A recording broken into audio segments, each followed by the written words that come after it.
Hello, I'm going to read a short story from this collection. The collection is called As You Like It. It's by Hasiwriters, which is a writing group based in Lancashire, Haslingden. The story is called Writing Day, and it will take about half an hour to read. Writing Day. Today's writing day. I have an old worn-down pencil and some cherished scraps of paper. About me are dim shadows. The charge in my torch is almost done. Now is not the time. I think back to my flight. Hardly more than a few hours ago, I'd fled my small bare room, its meagre collection of treasures all left behind. I had lived above the library. Its dowdy furniture and raggedly bound books were a last repository of fading knowledge, and I was the assistant, the one to return borrowed books to the long-evening desk, and where necessary provide a hot drink from our scanty stores. Many of those who returned books were in a worse state than the books themselves. My presence was tolerated, as I subsisted in little more than a cubbyhole. However, my services were not governed by any formal arrangement. I was simply there when needed, and when not, I retired to my room. Wrapped in solid rock and the detritus of time, in our worn, shabby clothes, we lived grimy lives. We were the ragamuffin last of history. There was little sky to see above us, only a dull gloom that pervaded our redoubt.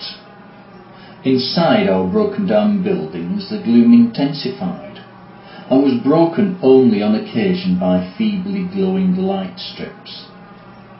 We were protected from the savagery that prevailed outside, yet vicious force ruled in our enclave. I had said nothing, yet my sedition became known. It was in my heart, so I did not deny it. For this, I became a fugitive. Secret ways run beneath that library. Press a hidden knob, a panel opens, and you scramble through, as I did. Follow the dirt-encrusted tunnel. It looks a dead end, but isn't. Know how, and you stepped into ancient catacombs and forgotten underways. These ran far greater than the length of the library, and stretched on and on. And in my flight on I went, through passageways and caverns that might once have been rooms, each separated by metal fencing, pitted and rusted by time. They say these were built for an ancestral library, long since mouldered by grime and decay. Few knew of those hidden places. How came they to be? I don't know. Surely they must once have been above ground. But this is a thing I find hard to conceive, for I have never been above ground, unless brief glimpses of sky far above dark twisting alleys count. When I was younger, I would sometimes explore the underways as if to find a way out and to escape. The answer to that question forming in your mind is no. I didn't. Not then. All is past now. The clothes on my back, a torch, a battered scrap of a pencil, and precious tatters of paper are all I have. I am a fugitive, and I can't go back. I am in narrow limits. This fading torch is my only source of light. A dry, dusty odour fills the air, and I am careful how I breathe. There is no water here. And events would take a turn for the worse if I needed to cough. The paving stones underfoot have long since given way to packed powder and stones. On either side, similarly compacted material lines this narrow tunnel. The sides close in, making it hard to force a way through, and I frequently need to duck. I crouch more and more, struggling to make my way in such small confines. I will not give up. Do so, and the air will turn stale, and I will die. I come to a narrow point. Is this the end? Can I find a way through? Perhaps if I twist and wriggle to my left. I am hot with sweat and fatigue fills me. Surely the way leads somewhere. It can't be a dead end. I rest and switch off the torch to conserve its power. The black is absolute all around. After a short while, I notice a dim patch off to one side. What is it? Is it merely the delayed reflection from some phosphorescent substance? Does it come from ahead? In the complete dark, I am uncertain. While I gather my energy, I study the faint glow. My eyes become accustomed to the lack of light, but no further detail becomes evident. Is this a good sign? I don't know. Am I disoriented? Perhaps my sense of direction is confused. What if the dull radiance is from pursuers? But surely any that follow must make sounds, and I hear nothing. Can it be aught else? Rested, I position myself so that I am looking at the pale patch as I switch my torch on. I realise I am looking at the narrow point that I am gathering my energies for. Now I am certain this is no dead end, and I might be in luck. Could it be lighter further on? With sufficient light, I might make my way without the use of the torch, thus conserving its power. I test the narrow space and feel a cascade of crumbled dirt on my hair. By now, I must look a sight. With some difficulty, I ease my way through. On the other side, I switch off the torch. Without its glow, it is dark, but not absolute night. There is light, barely enough to make out detail, but I'm at least able to see that I can stand up. Slowly and carefully I do, and move forward. The air in here seems to brush my skin, and the dry dust is cold as it settles. Ahead the light is stronger. Where could it come from? A naturally luminescent compound? This no longer seems a rational case. My mind whirs into action as I consider the possibilities. A light strip that has survived the ages, somehow still connected to a source of power.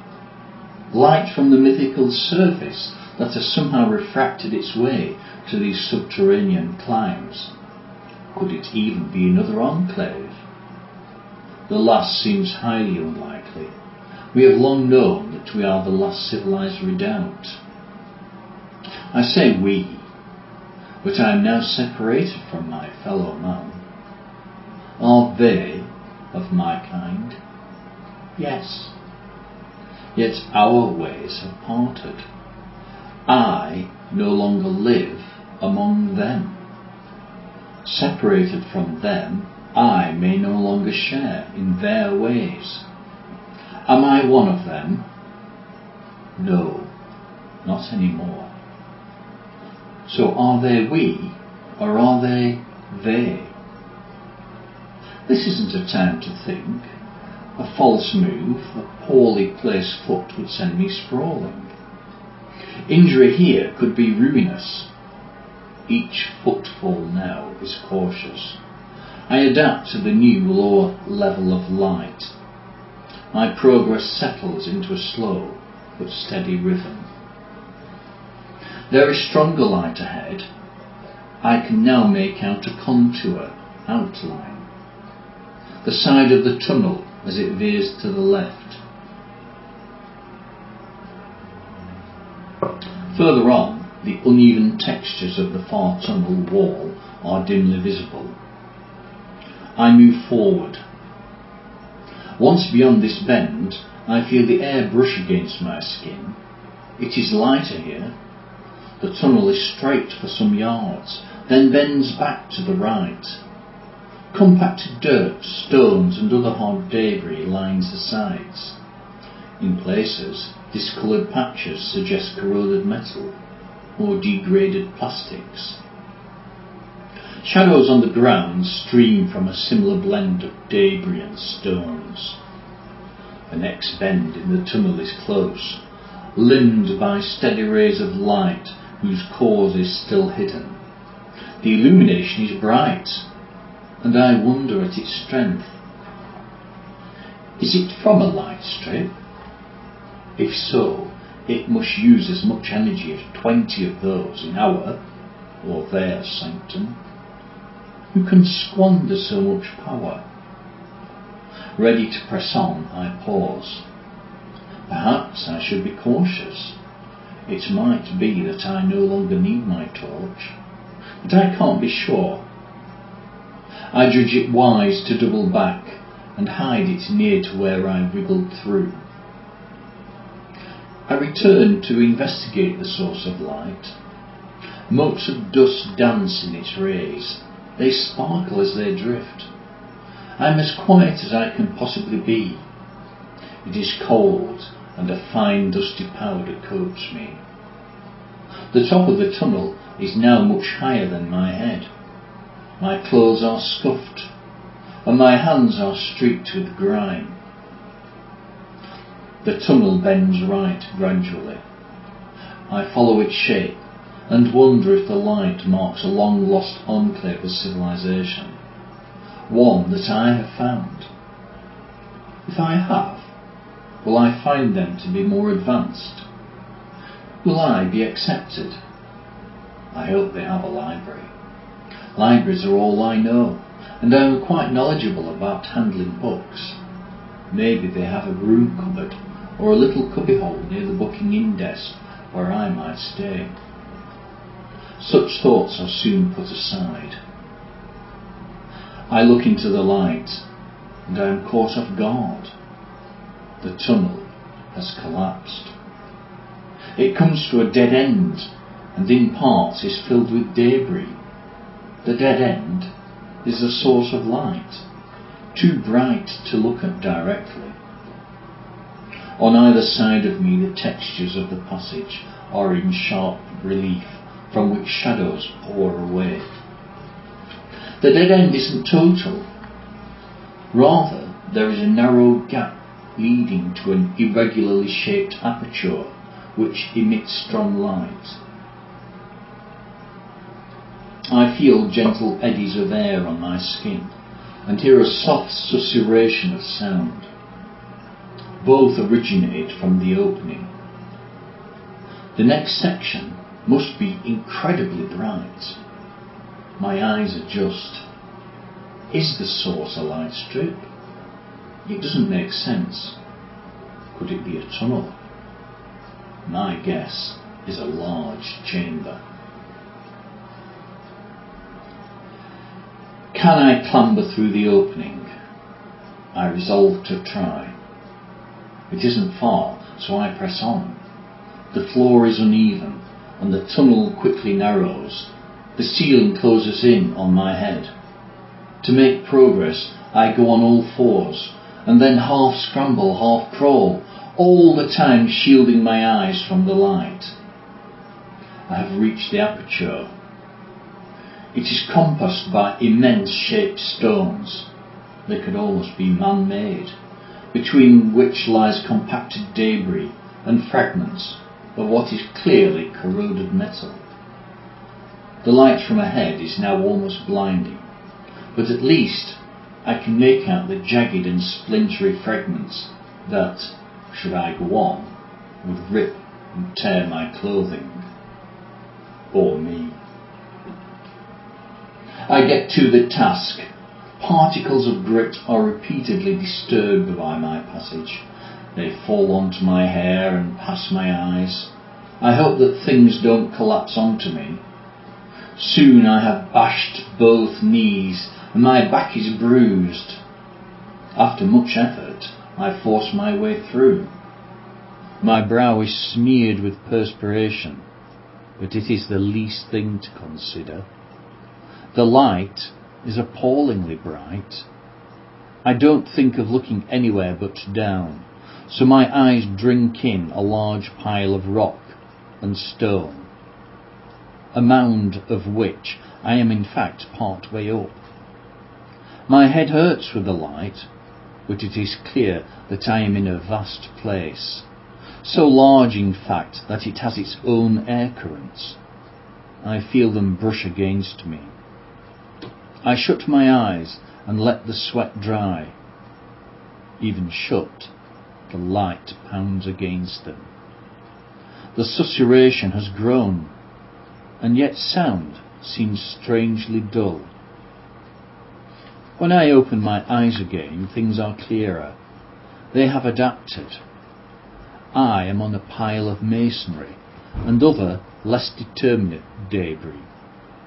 It spills down before me to either side, and although I don't look directly up, I work out that it rises for a considerable stretch behind.